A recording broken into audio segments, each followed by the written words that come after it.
फिर से मौजूद हूँ आप लोगों के बीच दास्तान गोई में। मैं आपका हमराज़ रार अभिनव और लेकर आया हूँ कहानी जानवी, अब पिछले अंश से आगे। असली बात जाननी है तो जाकर पूछो उसकी महतारी से, भली समधिन बनने चली थी। वो तो मुझे पहले से ही दाल में काला मालूम होता था, पर देखो ना कैसी सीधी भोली बातें करती थी। वो तो देर क्या थी, सब हो ही चुका था, बस लगुन मुहूर्त की बात थी।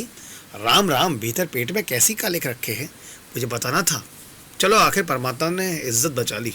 वो लड़की घर में आ जाती तो मेरा मुख अब दिखाने लायक रहता।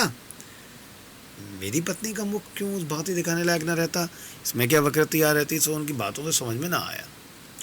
उनकी बातों में रस कई भांति का मिला, तथ्य ना मिला।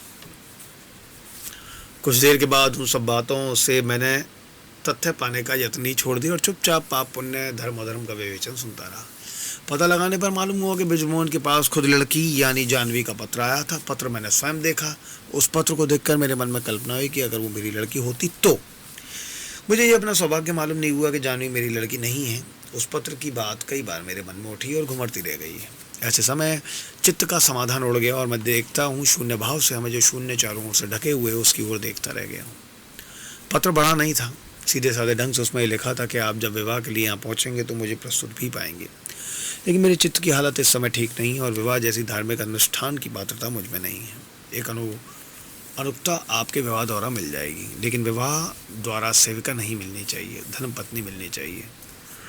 वो जीवन संगनी भी हो, वो मैं हूँ या हो सकती हूँ, इसमें मुझे बहुत संदेह है। फिर भी अगर आप चाहें, आपके माता पिता चाहें तो प्रस्तुत मैं अवश्य हूँ।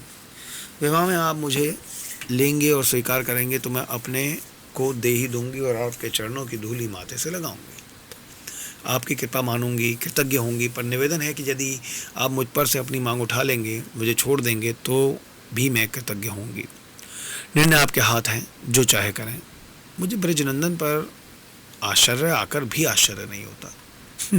उसने दृढ़ता के साथ कह दिया मैं ये शादी नहीं करूँगा। लेकिन उसने मुझसे अकेले में ये भी कहा कि चाचा जी मैं और विवाह करूँगा ही नहीं, करूँगा तो उसी से करूँगा। उस पत्र को वो अपने से अलहदा नहीं करता है और मैं देखता हूँ कि उस ब्रजनंदन का ठाट बाट आप ही कम होता जा रहा है। सादा रहने लगा है और अपने प्रति सगर्व बिल्कुल भी नहीं दिखता है। पहले विजेता बनना चाहता था, अब यावनत दिखता है और आवश्यक से अधिक बात नहीं करता। एक बार प्रदर्शनी में मिल गया, मैं तो देखकर हैरत में रह गया। ब्रजनंदन एकाएक पहचाना भी नहीं जाता था। मैंने कहा ब्रजनंदन कहो क्या हाल है। उसने प्रणाम करके कहा अच्छा है। वो मेरे घर पर भी आया। पत्नी ने उसे बहुत प्रेम किया और बहुत बहुत बधाइयाँ दी। ऐसी लड़की से शादी होने से चलो भगवान ने समय पर रक्षा कर दी। जानवी नाम की लड़की की एक एक छिपी बात बिरजू की चाची को मालूम हो गई है। वो बातें और कुछ ना पूछो बिरजू भैया, मुंह से भगवान किसी की बुराई ना करावे। लेकिन फिर कहा भाई अब बहू के बिना काम कब तक हम चलावें, तू ही बता। क्यों रे, अपनी चाची को बुढ़ापे में भी तू आराम नहीं देगा? सुनता है कि नहीं? ब्रजनंदन चुपचाप सुनता रहा।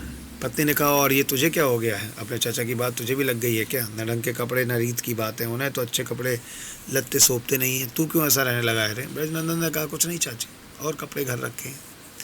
अकेले पाकर मैंने भी उससे कहा ब्रजनंदन बात तो सही है, अब शादी करके काम में मन लगाना चाहिए और घर बसाना चाहिए, है कि नहीं?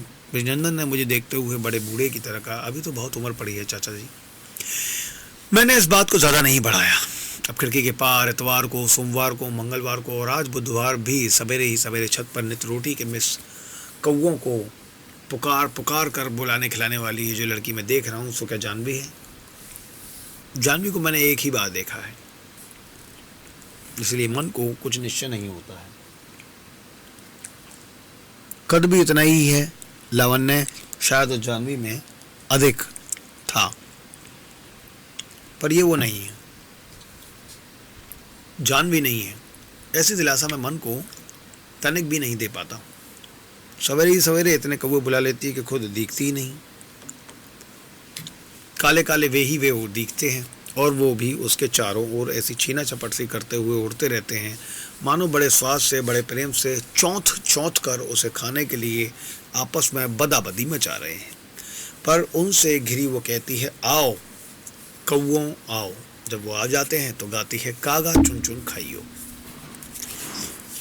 और जब जाने कहाँ कहाँ के कौए इकट्ठे काँव काँव करते हुए चुन चुन कर खाने लगते हैं और फिर भी खाओ खाओ करके उससे भी ज़्यादा मांगने लगते हैं, तब वो चीख मचा कर चिल्लाती है। और एक आगा, नहीं ये दो नैना मत खाइयो मत खाइयो, पीऊ मिलन की आस, पीऊ मिलन की आस। कहानी है जानवी।